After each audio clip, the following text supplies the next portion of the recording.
जी sir. ये देखिए, ये जो मैदान कलम है जहाँ पे ये एंड हो रहा है, ठीक है। ये ये आपके लिए एक लास्ट लिमिट है कि यहाँ से आपके फिंगर को आगे नहीं जाना। यानी फर्स्ट फिंगर जो आप यहाँ पे प्लेस करते हैं, ठीक है, इससे आगे नहीं जाएगी। जी यानी कि आप यहाँ से कलम को होल्ड नहीं कर सकते, ठीक। क्योंकि आपके लिए फिर जो इसका कनेक्शन है, जो एक रास्ता है पेपर के साथ, वो डिस्टर्ब होगा, ठीक है।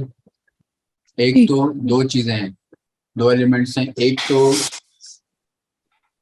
इसकी अप्रोच जो है पेपर के ऊपर, जब ज़ाहिर है एक डिस्टेंस ऑलरेडी मिनिमम हो जाएगा, माइनस हो जाएगा इसमें से आधी कलम, ये देखिए मैदानी कलम आधा इसमें से माइनस हो जाएगा, तो पेपर तक इसकी जो रीच है वो मुश्किल होगी, ठीक है। अल्टीमेटली आपको जी लिखने में प्रॉब्लम सर, आएगा। मुझे वीडियो खास नजर नहीं आ रही। अ, आपको नहीं देख पा रही आप कलम? नहीं सर। है, अच्छा, वीडियो मेरी तरफ आ रही है सायरा?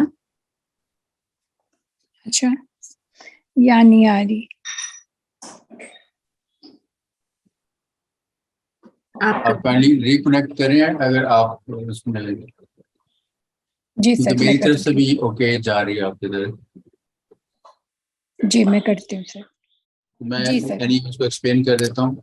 एक्चुअली जो मैं एरर देख रहा हूँ वो ये है कि आप तकरीबन यहाँ तक कलम को होल्ड कर रही हैं, यानी कि मैदान कलम का जो अ, शुरुआत जहाँ से होती है कलम वाली तरफ से, उस एरिया से आगे आपने फिंगर्स को नहीं लाना, ठीक है।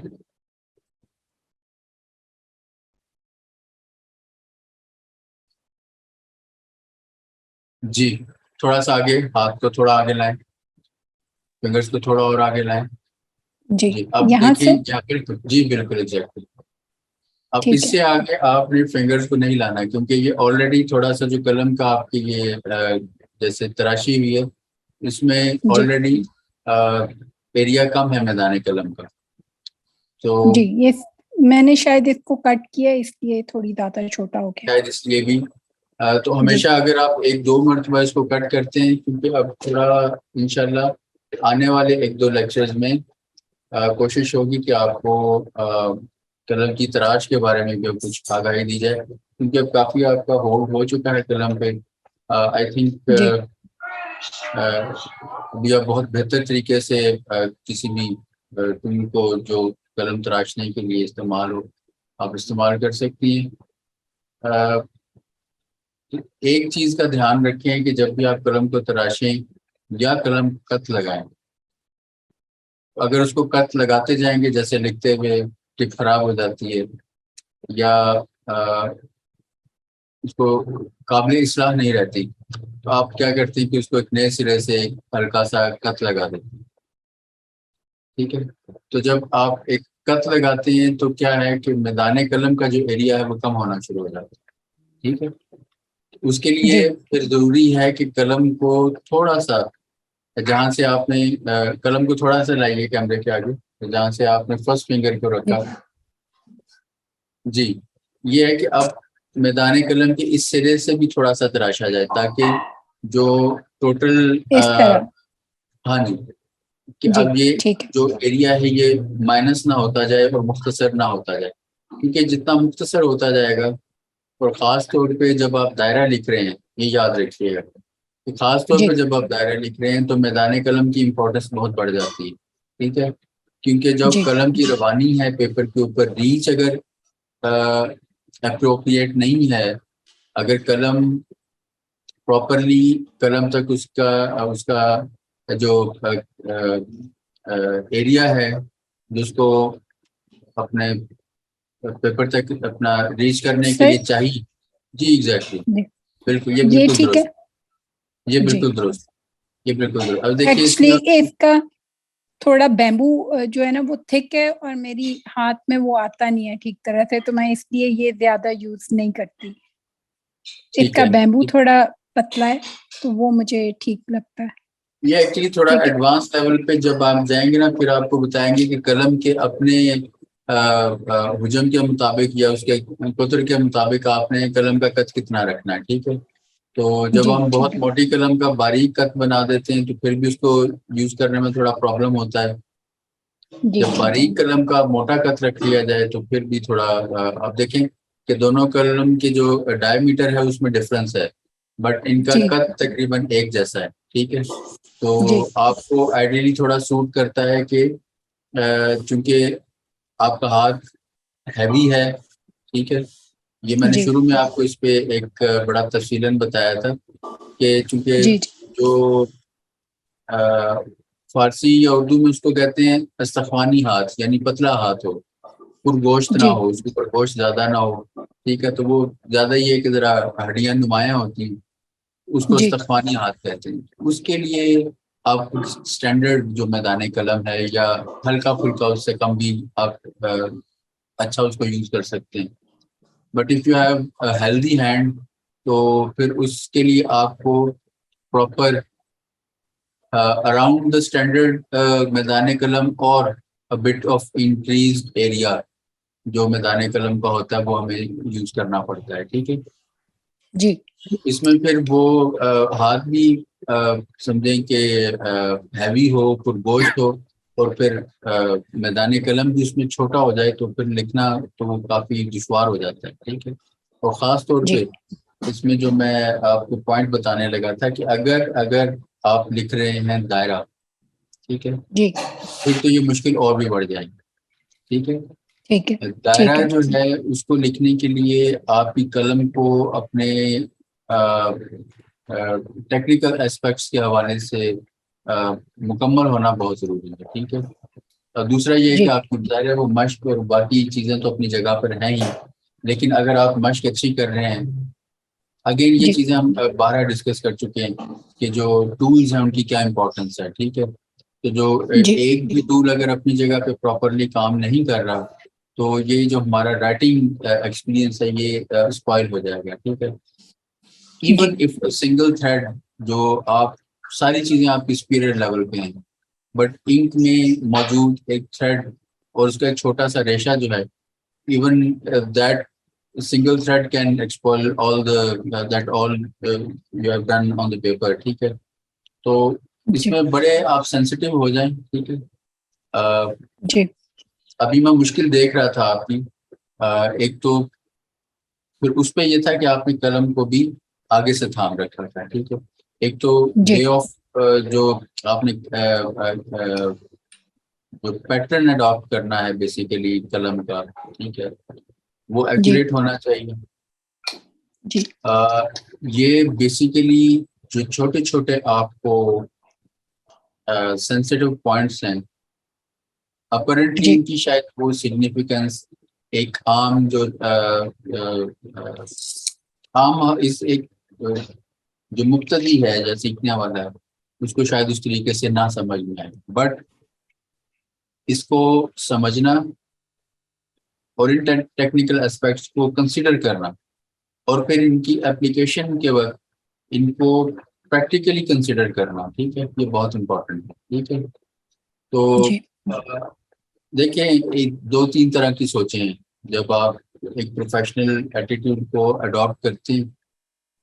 दो तीन सोचें होती हैं, आप खुद को मैक्सिमम फैसिलिटेट करें, अच्छे से अच्छा टूल्स जो अच्छे से अच्छे हैं वो प्रोवाइड करें, ठीक है। एक जी ये है कि आप बस गुजारा करें, ठीक है। और एक है कि आप धींगा मुश्ती जो कुछ आपके पास है उसके जरिए आप काम चलाने की कोशिश करें, धक्का दें। तो जी एडमायर्ड बहरहाल ये है कि आपके पास क्वालिटी टूल्स हों, प्लस आपके पास मश्क हो, प्लस जो भी उसमें फिर हम अज्जा जो हैं अभी तक डिस्कस करते हैं। तो अब एक आप अरेंज कीजिए, इंशाल्लाह नेक्स्ट वीक के अ, हम कलम तराशेंगे, ठीक है। और जी उसका ठीक है। इंशाल्लाह आपको मैं डेमो दूंगा कि कलम कैसे तराशते हैं, ठीक है। क्योंकि अभी जी आपकी ठीक है। इम्पोर्टेंस है, इस चीज़ की इम्पोर्टेंस है आपके लिए। अब मशक बढ़ रही है आपकी, और अब चूंकि मुफर्रिदात भी आपके बहुत हद तक माशाल्लाह कवर हो गई, और जी दायरे का ये था कि मुझे थोड़ा सा था कि ये ट्रिकी है, आप लोग इसको लिखने में थोड़ा शायद तरद्दुद हो, लेकिन माशाल्लाह आपने ये मुश्किल जो एरिया है बड़ी बखूबी आपने क्रॉस कर लिया, ठीक है। वगरना मुफर्रिदात में ये दायरा बहुत वक्त लेता है, ठीक है। तो जी मेरे ख्याल में इस क्लास में माशाल्लाह सभी काफ़ी ब्लेस्ड हैं इस हवाले से। अल्लाह पाक की रहमत का आपको शुक्र अदा करना चाहिए कि ये बड़ी आप पे रहमत है कि आपने जो मुश्किल टास्क था वो बड़ी आसानी से आपने अचीव कर लिया, ठीक है। तो इसको थोड़ा सायरा आप कंसिडर करें, ठीक है। एक तो जहाँ पे मैदान कलम ख़त्म हो रहा है वहाँ से आगे फर्स्ट फिंगर नहीं जानी चाहिए। ठीक है सर। फिर प्रॉपर जो है मैं आपको एक इसमें बता देता हूँ कि आप एज पर योर हैंड, ठीक है। जी जी अब ये आपको वीडियो नहीं पहुंच रही लेकिन आप रिकॉर्डिंग को कंसल्ट कर सकती हैं, शुमाइला देख रही हैं। आपने मैदान कलम को अपने हाथ के मुताबिक कैसे सेट करना है, ठीक है। एक जी चीज पहले हम इसको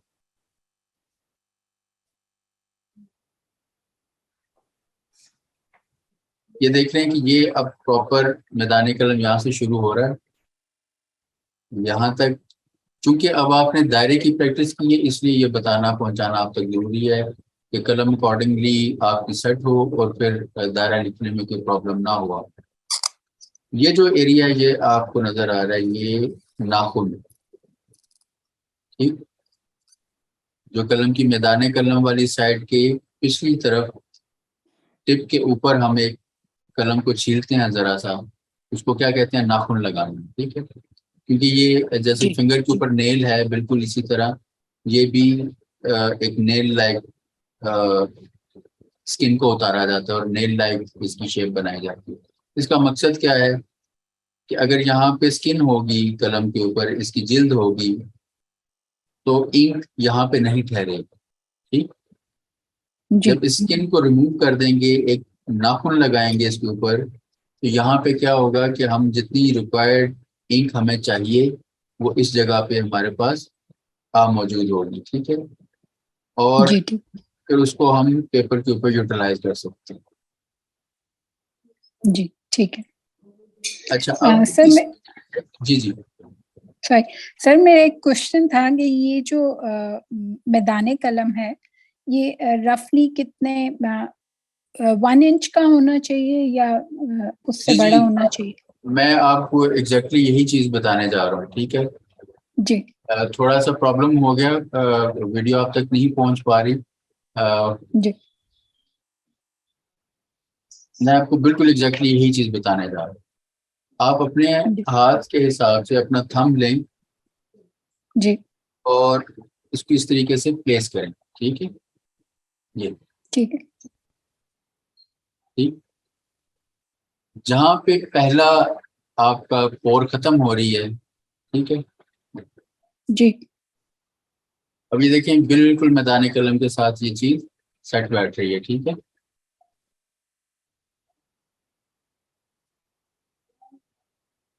जहाँ पे पहली पोर खत्म होगी वहीं से आपके नाखून की इब्तिदा होती है, ठीक है।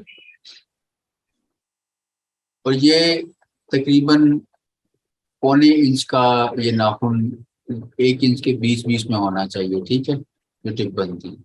तो ये आपके लिए बहुत ठीक है इजी सर। एक तरीका कार है कि अपनी कलम के मैदान कलम को नापने का, ठीक है। तो ये बड़ी अकॉर्डिंग टू योर हैंड ये कलम का जो मैदान कलम है वो सेट हो जाता है, ठीक है।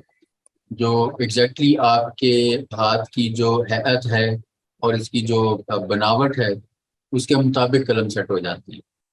जस्ट प्लेस योर ठीक थंब जहाँ पे मैदान कलम का एरिया आप तराशना चाह रहे हैं, ठीक है। अ, थोड़ा सा पहले उसको छीलें, ठीक है, फिर वहाँ पे थंब रखें, आपको अंदाजा हो जाएगा कि कहाँ पे पहली पोर खत्म हो रही है।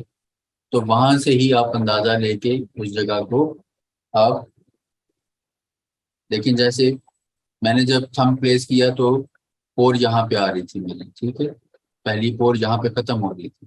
तो यहीं से मैंने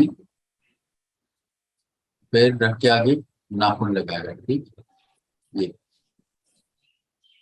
तो ये आइडियली आपको इस तरीके से एक अच्छा अंदाजा हो जाएगा कि कलम आपके हाथ के मुताबिक कैसे सेट हो जाए, ठीक है। तो once this thing is done, तो फिर आपके लिए दायरे को लिखना कोई मुश्किल चीज़ नहीं है, ठीक है। तो मुझे तो मश्क आपकी एज यूजुअल अच्छी लग रही है। ये एक दो चीज़ें थी, और ख़ास तौर पे हमारा अगेन एक दूसरा पॉइंट आपको नोट करवा दूं कि हाथ को थोड़ा मूव करें, ठीक है।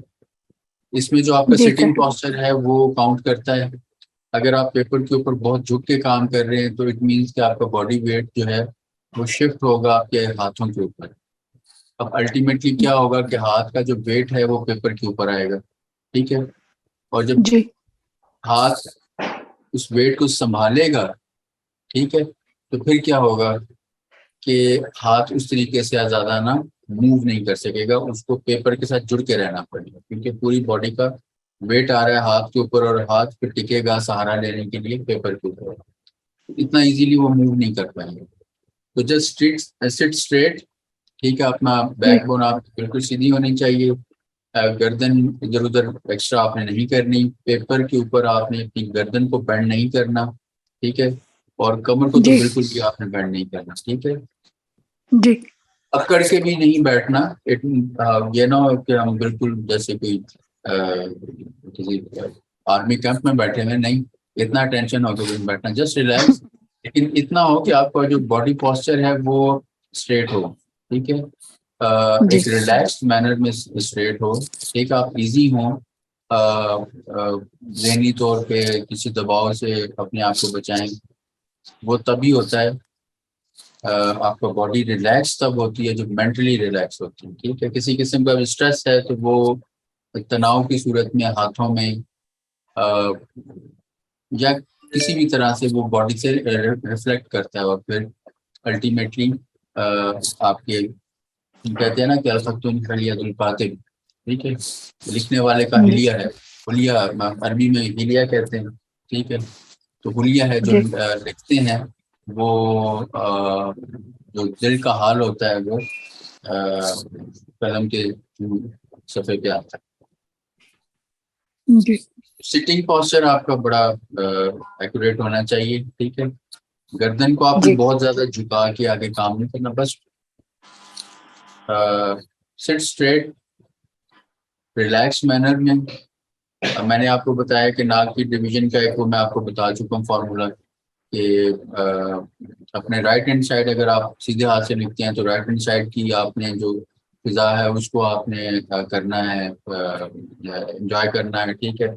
अक्रॉस द नोज आपने नहीं जाना है, यानी कि हमने जो बेसिकली देखें, जब हम बिल्कुल स्ट्रेट अपने नाक की सीध में देखते हैं, इसी जो हम एक इमेजिनरी डिवीजन करते हैं, आप थोड़ा सा गौर करें कि बॉडी वाइज मेरे पास लेफ्ट और राइट का कंसेप्ट कैसे आता है।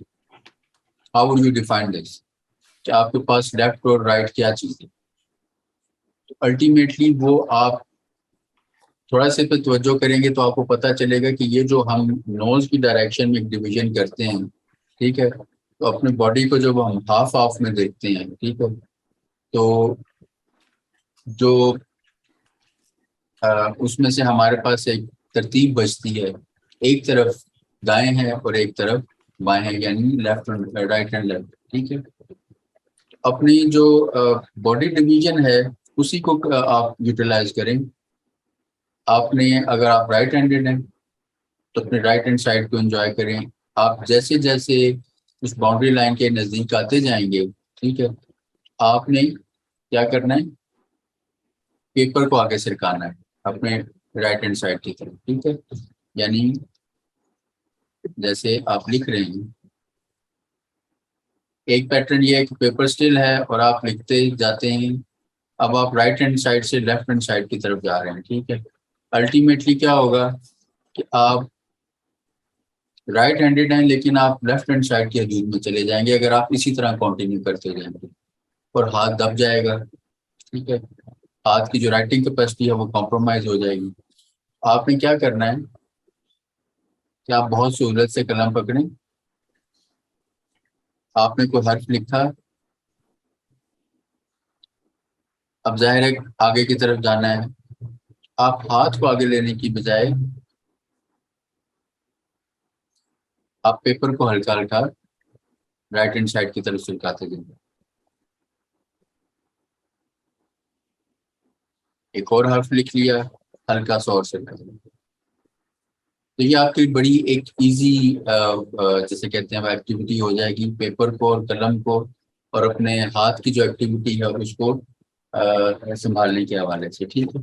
और इस तरह जो हाथ की कैपेसिटी है वो कॉम्प्रोमाइज भी नहीं होगी, ठीक है। जो फिजिकल मूवमेंट है वो उसकी कॉम्प्रोमाइज नहीं होगी और आसानी से चलेगी। और जब हाथ की मूवमेंट जो है वो कॉम्प्रोमाइज नहीं होगी, यानी मूवमेंट जितनी दरकार है उतनी होगी, तो जो लेटर है, जो हर्फ है, वो भी उतनी खूबसूरती से लिखा जाएगा, ठीक है। जहाँ पे भी हाथ घुटेगा हर्फ या लफ्ज अच्छा नहीं लिखा जाएगा, ठीक है। तो दूसरी चीज ये है कि आपका हाथ जहाँ पे कायम है, ठीक है, वहां से पूरा हाथ मूव करना चाहिए, ठीक है। पूरा हाथ मूव करना चाहिए। जैसे काफ लिख रहे हैं, अब ये देख रहे हैं फिंगर्स मेरी मूव कर रही हैं, ठीक है। ऐसे नहीं है। अब देखिए मैंने हाथ एक जगह रखा, अब क्या है, अब यहाँ पे आके हाथ टूट गया मेरा, क्योंकि हाथ मेरा नहीं चल रहा, ठीक है। जब नीचे पहुंचेगी तो मेरे फिंगर्स की रीच जो है वो मेरे हाथ के निचले हिस्से तक नहीं है, ठीक है। तो यहाँ पे क्या होगा कि अल्टीमेटली हर्फ पतला हो जाएगा।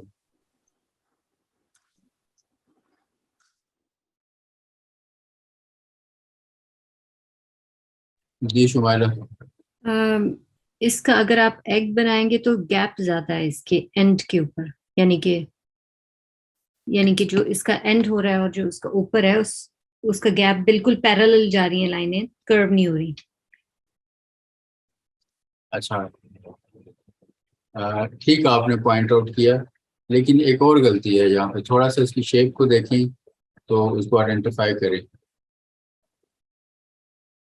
सर आप थोड़ा सा आइडेंटिफाई कर सकती हैं कि कहाँ पे प्रॉब्लम है इसकी। सर मेरी वीडियो नहीं चल रही है। ओहो, जी उनको अच्छा वीडियो नहीं आ रही। अच्छा, चलिए मैं इसको आइडेंटिफाई कर थोड़ा देता हूँ। सा टिल्टेड भी होना चाहिए, यानी कि थोड़ा सा ये ज्यादा सीधा है कंपेयर टू जितना ये टिल्टेड होना चाहिए। क्यों है, इसलिए देखिए ये मैंने इसलिए समझाया कि आप बाद औक़ात ये चीज़ होती है कि लिख रहे हैं तो खुद को समझ में नहीं आती कि क्यों गलत हो रहा है। ये इसकी शक्ल लिखने के बावजूद भी मेजरमेंट अपरेंटली कंप्लीट है, बट वो इसका जो एस्थेटिक्स हैं वो आंख को समहाउ इफेक्ट नहीं कर रहे हैं, ठीक है। तो थोड़ा सा अगर इसमें आप तवज्जो करें तो ये जो एरिया है इसका,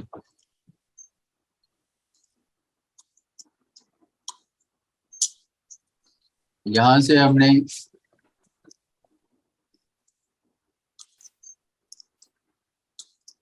ये आधे नुक्ते, आधे कलम की हरकत, डेढ़ नुक्ते की शक्ल बना ली। अब जब यहाँ से चले तो हमने इसको थोड़ा बारीक रखा, ठीक। और दूसरा ये कि यहाँ से दायरे के साथ इसका जो आप देखें, आप ये समहाउ कुछ थोड़ा अपनी शक्ल में लग रहा है कंप्लीट। अब देखें सिर्फ इसका क्या मसला था कि यहाँ से एक प्रॉपर इसकी गोलाई, गोलाई भी ठीक थी, लेकिन जो एक चौथाई कलम चलनी चाहिए थी, यानी 1/4 पार्ट जो है कलम का वो लगना चाहिए था, वो नहीं लगा। और दूसरा जहां से अल्टीमेटली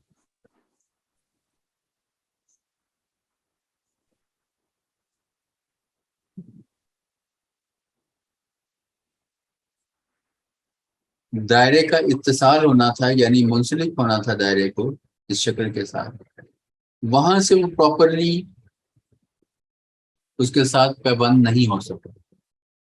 ठीक, इसलिए ये जो खास तौर पे पैबंद है, जहां से दायरे की इब्तिदा आपने करनी है, यहाँ पे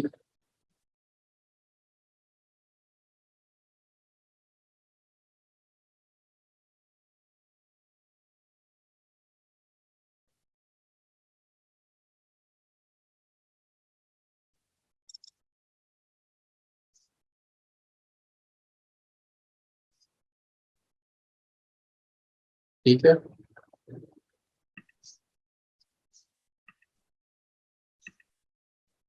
इसको अहमियत होनी चाहिए आपकी। ये जो पार्ट है जहां से दायरा जो है अल्टीमेटली आप इसको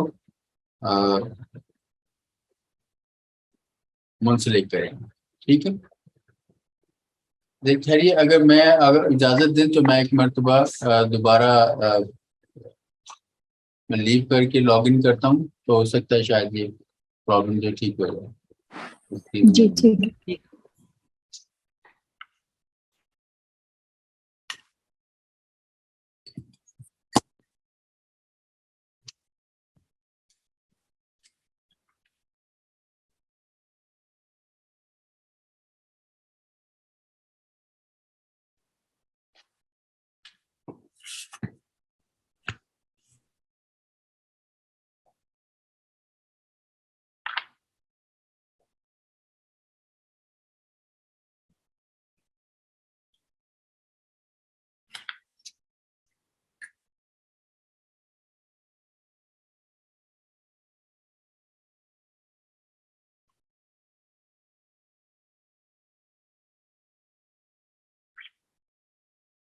जी सारा बताइएगा। सर नहीं आ रही है वीडियो। ये पे शायद आपके पार्ट पे कोई सेटिंग में प्रॉब्लम है। जी यहाँ मेरे पास भी ठीक पहुंच रही है आप तक, और मेरे ख्याल में शुमाइला तक भी ठीक जा रही है। जी जी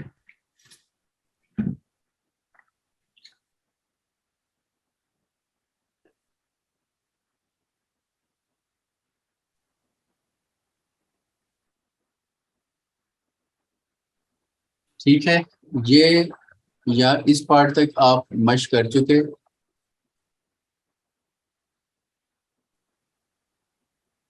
ठीक है, अब आपने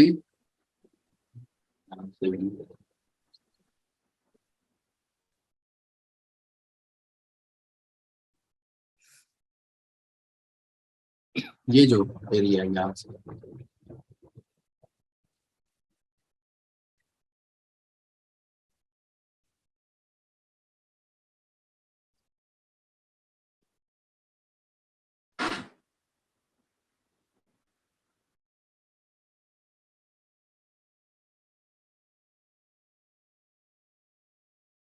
ठीक, ये जो एग शेप बनेगी,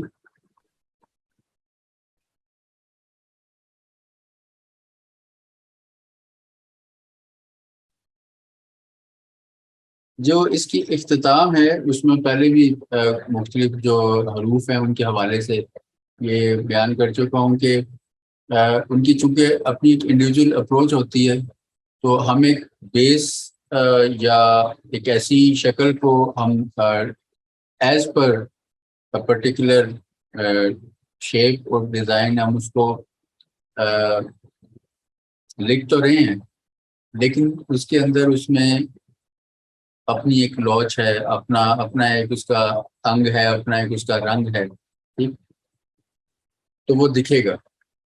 तो जीन की इब्तिदा में कलम की थोड़ा सा एक जो इख्तितामिया है, उसका एक अपना खास एक हर लिखने वाले का अपना एक रंग है। तो इंशाल्लाह जब आप थोड़ा सा एडवांस सतह पे जाके काम को स्टडी करेंगे, ठीक है। अब बहुत से असातिज़ा हैं जो इसको थोड़ा बाहर की तरफ निकाल के इख्तिताम पजीर करते हैं, ठीक है। अब बेस स्टैंडर्ड यही है कि ये 3 बाय 3 का होना चाहिए, इस तरह इसकी वही जो बेजवी शक्ल होती है। लेकिन चूंकि जीन की अपनी एक शनाख्त भी हमने बनानी है, ठीक है, इस वजह से थोड़ा सा इसको हटा के लिखा जाता है, ठीक। या बाज़ औक़ात इसकी जो ये एरिया है फतेह कुर्सी से, फतेह कुर्सी हम यहाँ पे कंसिडर करते हैं, ठीक। तो वो 2 की बजाय यहाँ से 1.5 नुक्ते भी कंसिडर किए जाते हैं, ठीक। तो ये लिखने की मुख्तलिफ रविशें हैं, लेकिन बहरहाल अभी इस पे आप खुद को कंफ्यूज नहीं करना आपने, ठीक है। आप जो आपके लिए, अब मैंने दायरा आपके सामने लिख दिया, दायरे की चाल क्या है ये भी समझ लें। जैसे ही कलम, sorry to cut you sir, मुझे लग रहा है कि ये मैंने ऑन किया ना, तो आपकी तरफ से वहां पे इंडिविजुअल सबके नाम आ रहे होंगे, उस पे वीडियो मेरे नाम पे जाके क्लिक करेंगे, आपकी तरफ से बंद हुई भी है वीडियो।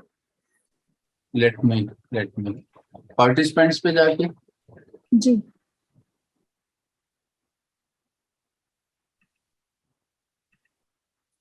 जैसे शुमाइला की वीडियो और ऑडियो दोनों ऑन है, लेकिन आपकी ऑडियो ऑन है और वीडियो ऑफ है, हस्तोनीस वाले पे।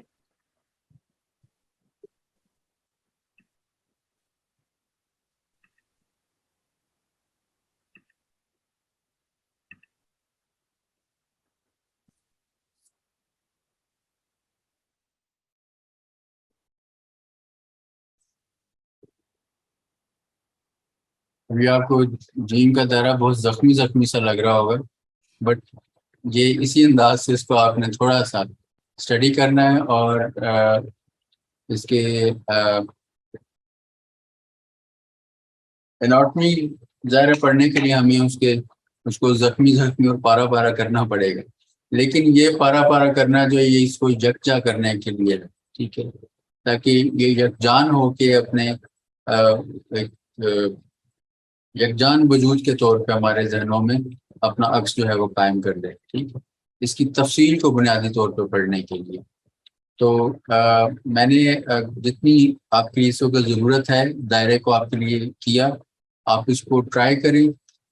सारा I am really sorry for this problem कि आप तक जो वीडियो नहीं पहुंच पा रही, आप नहीं अपने सर, पार्ट इट्स पे भी ओके। देखिए कि अगर वहाँ पे कोई प्रॉब्लम ना हो। जी मैंने चेक किया सर। तो ये आज जीम हमारा कवर हो गया काफ़ी हद तक, ठीक है। जो इसका नेक्स्ट सिग्निफिकेंट पार्ट जो था, यानी दायरे के साथ इत्तिसाल। अब ये देख रहे हैं कि यहाँ से चौथाई कलम आ रही है और उसके बाद ग्रेजुअली ये दायरे में कन्वर्ट होगा, ठीक है। तो इसको आप करें, ट्राई करें, इसको लिखें। अगेन एक चीज़ को दोबारा अटर करता हूँ कि प्लीज़ जो पैमाइश का असूल है उसको अजबर करें। अभी आपके काम में थोड़ी इसकी कमी महसूस हो रही है ओवरऑल सबके काम में, ठीक है। एक जो कलम के हवाले से थोड़ा इशू था वो सारा मैंने आपके लिए बयान कर दिया।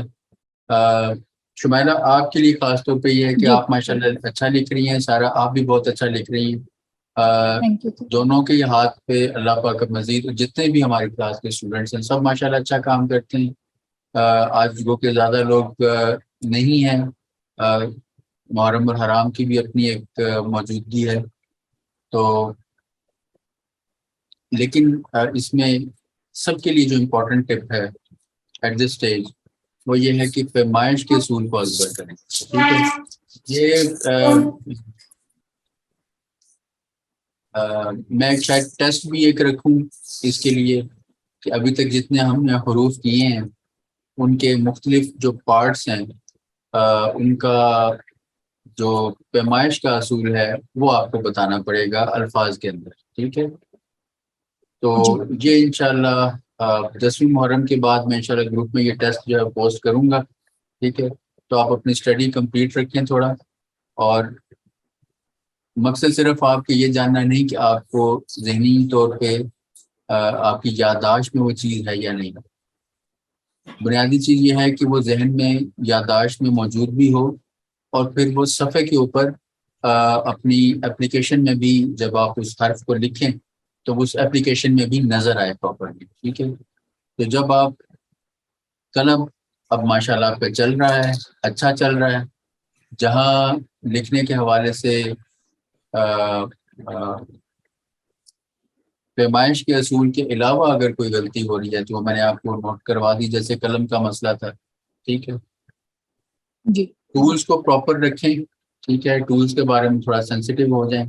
किसी के टूल में कुछ भी प्रॉब्लम आता है तो आप मुझे काइंडली ग्रुप में नोट करवाएं।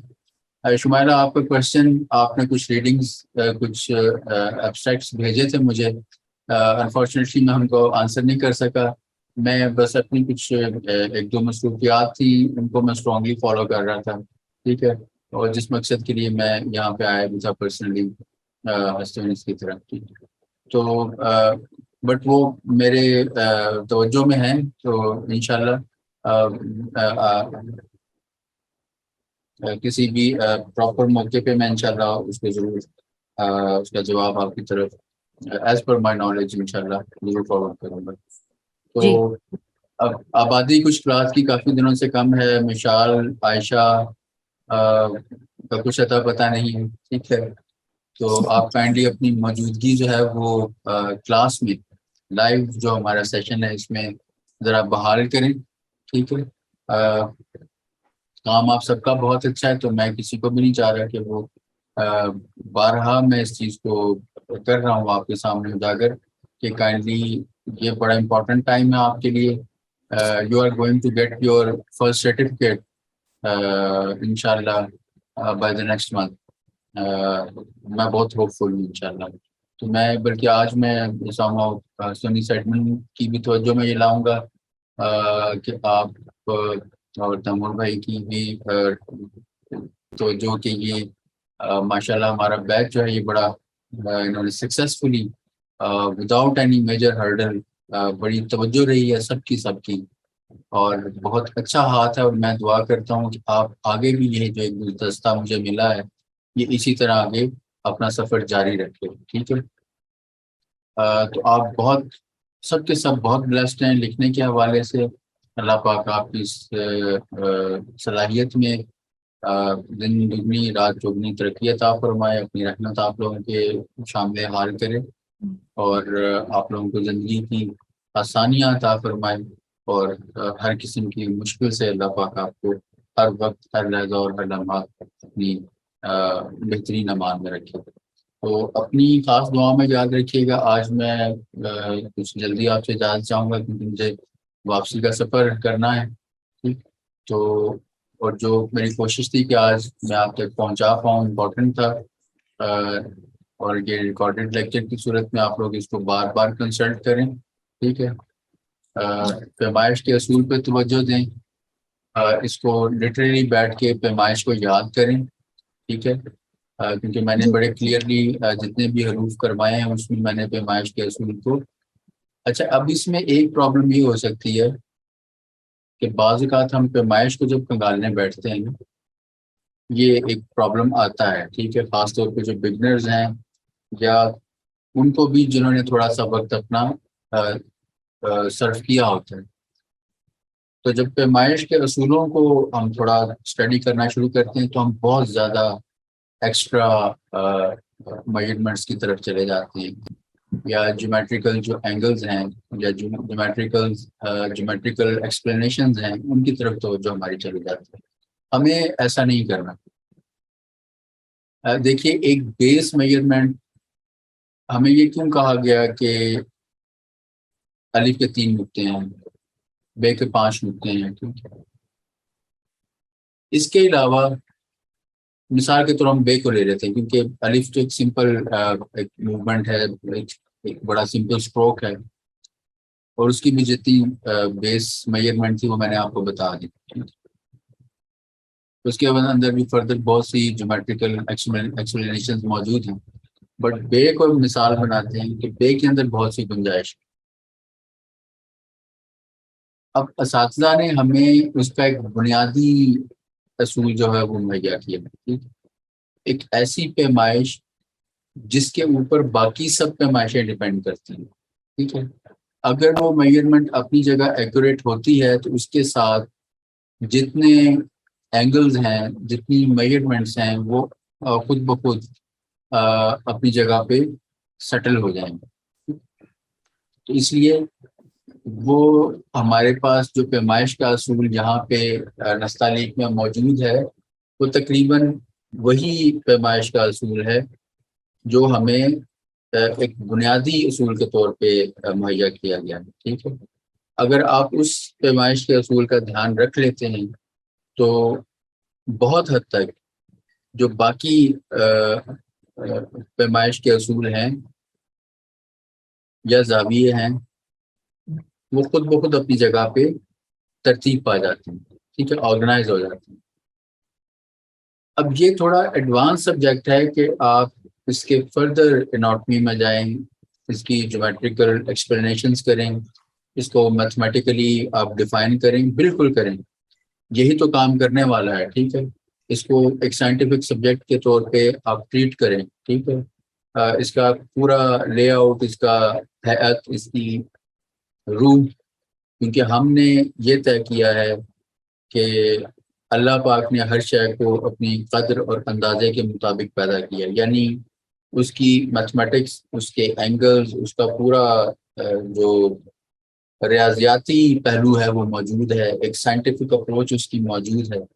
उसको साइंटिफिकली स्टडी किया जाना तो वाजिब है, लेकिन बहरहाल किसी भी इल्म को सीखने की जो तरतीब है कि हमेशा इब्तदा अलिफ बा से ही होती है, ठीक है, और फिर उससे आगे इंतहा अल्लाह पाक की रहमत की छाँव में आपके ऊपर है कि आप कहाँ तक इसको लेकर आते हैं। तो स्काई इज द लिमिट। आप इस पे बुक्स लिखें, आप इस पे थ्योरेटिकल काम करें, आप इस पे इंटेलेक्चुअल काम करें, बट ये होगा जब आप इस पूरे फिल्टर में से गुजर जाएंगे, ठीक है। तो टिल दैट टाइम आपको ग्रेजुअली इस सफ़र को तय करना है।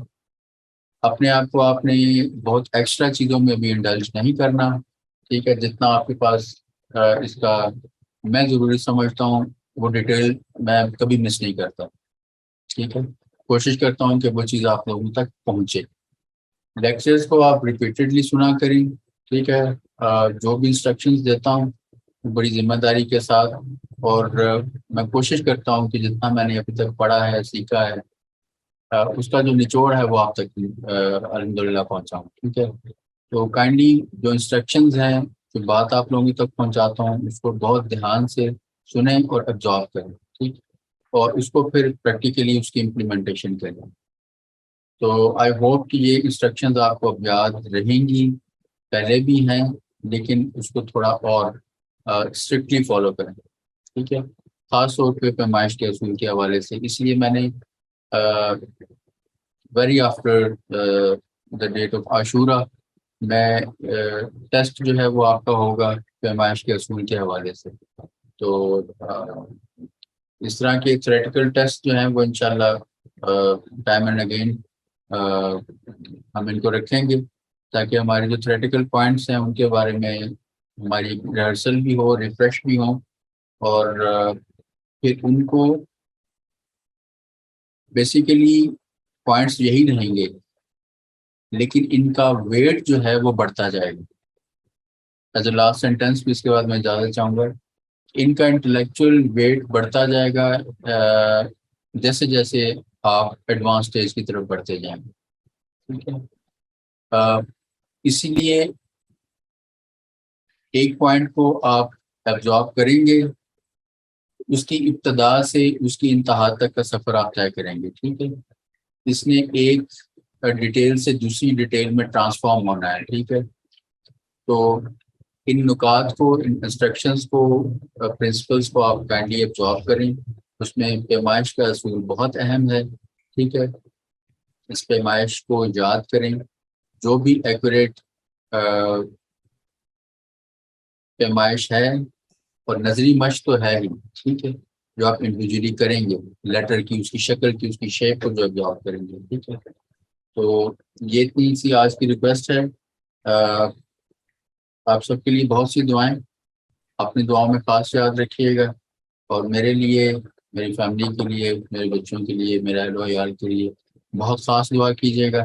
अल्लाह पाक आप सबको, आप जहाँ भी हैं, जो भी हमारे साथ हस्तोनीस में मेरे स्टूडेंट्स हैं, सबको अल्लाह पाक इन दिनों के सदक़े में अपनी ख़ास रहमतों और अपनी ख़ास आसानियों से अल्लाह पाक नवाजे, और उसने यकीनन हमें नवाजा है, और इसके लिए हम उसका शुक्र अदा करते हैं। आपसे इजाज़त चाहता हूँ। इंशाअल्लाह अगले हफ्ते आपसे मुलाकात होगी। अपनी दुआ में याद रखिएगा। अल्लाह हाफ़िज़। अल्लाह हाफिज, शुक्रिया।